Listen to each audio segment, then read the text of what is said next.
ایک دن اعلان کیا عمر فاروق نے، لوگوں مسجد میں آؤ، بات کرنی ہے۔ امیر المومنین کا پیغام ہے، سارے مسجد میں آ جائے۔ کھچا کھچ مسجد نبی صحابہ سے بھر گئی،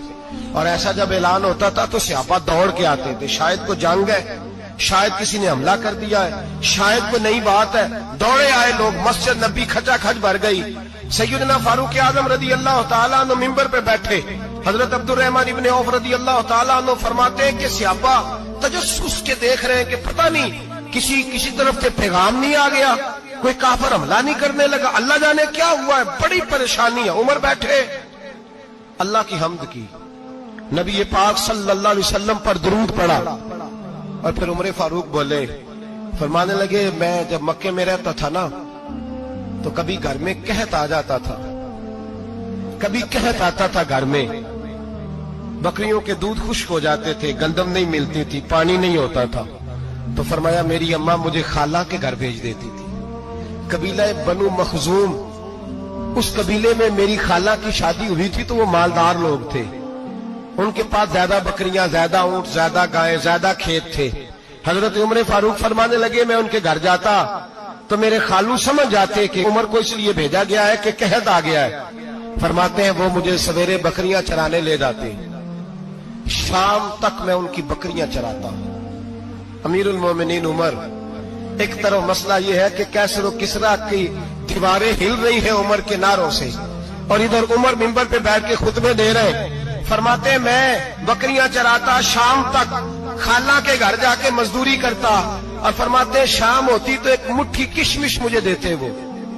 آپ فرماتے ہیں میں بڑے قد والا تھا، ایک مٹھی کشمش ملتی ہے، کبھی ایک مٹھی کھجوریں، میں شام کو کھا کے سو جاتا۔ کئی مہینے یوں ہی گزرتے تو میری اماں کا پیغام آتا کہ علاج صحیح ہو گیا، میرے بیٹے کو بھیج دو۔ یہ بات کہی، حضرت عمر رونے لگے، اور پھر کہنے لگے اب وہ وقت آیا ہے کہ لوگ مجھے امیر المومنین عمر کہہ کے پکارتے ہیں۔ بس یہ دو باتیں کی، عمر نے کہا چلو ظہر کا وقت ہو گیا، اذان پڑھو، اٹھو نماز پڑھے، اٹھو۔ اذان ہوئی، اقامت ہوئی، جناب عمر نے نماز پڑھائی، لوگ چلے گئے تو سیدنا عبد الرحمن ابن عوف دجرانہ تھا جناب عمر سے، بازو پکڑ کے کہنے لگے عمر سیاڑا بندہ یار تو یہ دو باتیں سنانے کے لیے اتنا مجمع اکٹھا کیا تھا، یہ دو باتیں کہنے کے لیے کہ میں خالہ کے گھر جا کے مزدوری کرتا تھا تو ایک مٹھی کشمش ملتی تھی، ایک مٹھی کھجورے، یہ کہنے کے لیے کہ میں بکریاں چرایا کرتا تھا۔ تو حضرت عمر فاروق رضی اللہ تعالیٰ عنہ پھر روئے، پھر آنکھوں میں آنسو آئے، کہنے لگے عبد الرحمن آج نا مصر شام سے کچھ لوگ آئے تھے اور وہ بتا رہے تھے کہ عمر تیرا ڈنکا وہاں بھی بڑا بجتا ہے،